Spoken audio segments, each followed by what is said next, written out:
Bonjour mes très chers amis, assalamu alaikum wa rahmatullah ta'ala wa barakatuh. Comme prévu, je vais continuer la 14e partie d'inspiration spirituelle. Donc, je commence.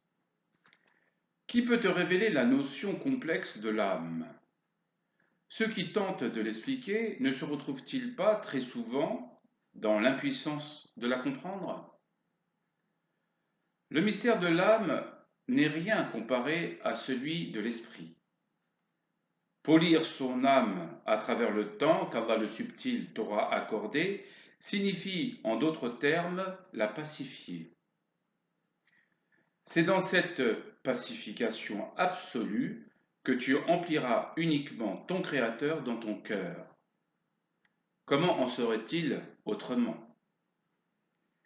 Mêler Allah et les passions persistantes? Crois-tu que cela t'aide à te dépasser ou surmonter tes épreuves? Non. Tu te recouvreras d'un voile épais qui t'empêchera hélas d'avancer. Ce voile obscur qui embrume ton cœur te fait très souvent douter quant à la véracité du message. Message pourtant qui est parfaitement clair. Le jour où tu prendras le temps de t'attarder à nos signes, tu t'apercevras enfin que seule la vérité triomphera. Dans un premier temps, réforme-toi déjà pour ton élévation spirituelle. Sinon, attends-toi à ce que Allah pourrait t'affliger. Combien même que tes épreuves seraient douloureuses, des épreuves qui doivent t'aider dans un premier temps à évoluer, et ce dans le bon sens, et non le fait de régresser. Et pourtant, quand l'être se débarrasse de ses frivoles passions, qu'il est simple de se recouvrer, qu'il est simple de recouvrer l'essence même de son existence. Adorer Allah, lui seul digne d'une foi exclusive. N'oubliez pas, vous vivez tous aujourd'hui dans une ère où les idoles ont revêtu une autre forme. L'argent, le pouvoir, les femmes, les drogues, etc. Combien se sont supprimés pour l'adoration de ces nouveaux faux dieux?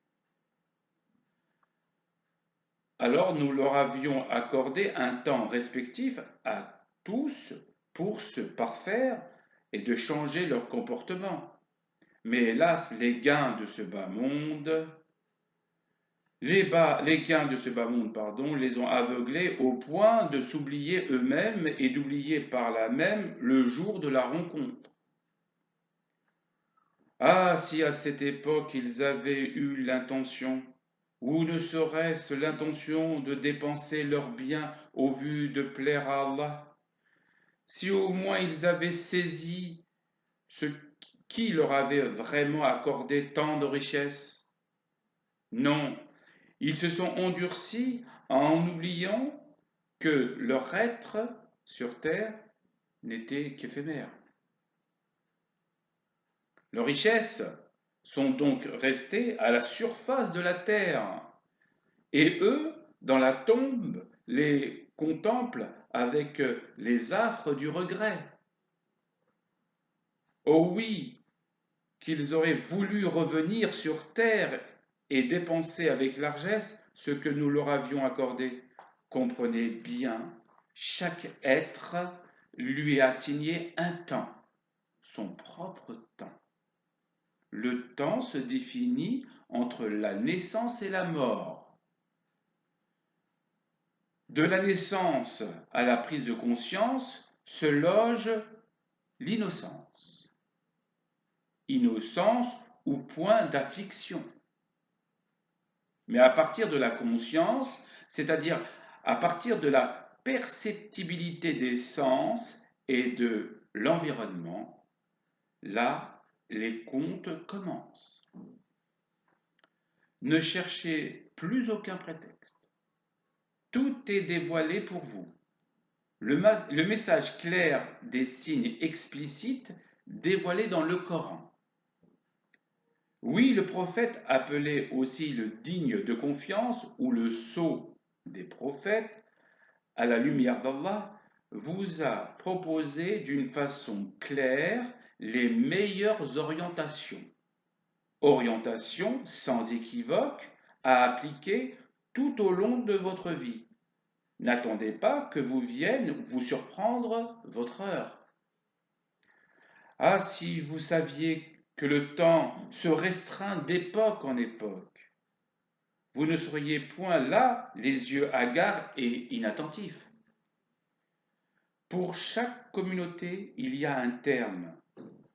Quand leur terme vient, ils ne peuvent le retarder d'une heure et ils ne peuvent le hâter non plus. Sourate 7, Araf, les murailles, verset 34. Par Allah le puissant dispensateur des grâces, qui ne connaît pas l'ingratitude contrairement à sa créature, les êtres victimes touchés au plus profond de leur cœur doivent comprendre qu'il ne sert à rien de se morfondre, mais au contraire d'accentuer sa foi. Qu'il serait facile pour Allah que tous les êtres qu'il crée lui vouent une adoration sans faille. Mais où en saurait le mérite? L'homme n'est-il pas plus réjoui quand sa terre labourée lui apporte le fruit de son labeur? Serait-il vraiment heureux s'il obtiendrait une grâce sans travail? En effet, Allah a placé au sein même du travail accompli une miséricorde.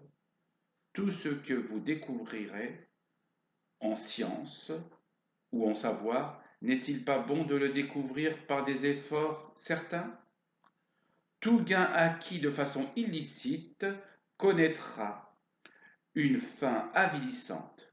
Pire encore, au jour du jugement, celui qui aura agi et produit des biens de façon malhonnête en sera châtié douloureusement.